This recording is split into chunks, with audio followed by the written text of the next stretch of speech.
Paparating na sila ang mga aesthetic. Nahiya naman kami sa aming taddy. Oh my gosh. Hi, Crush. Hi, ex. Balik ka na. Di na ako galit. Kumain ka na ba? Kain ka na. Baka mano ka pa. Wala ako dyan. Hindi ako makakaano sa'yo. Kasi wala ako dyan. Balik ka na ba? Di na ako galit. Bis nakita.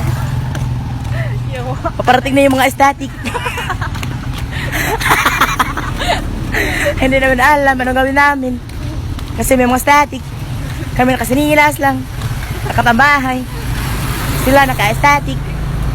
Batay na kami ngayon. Bye bye.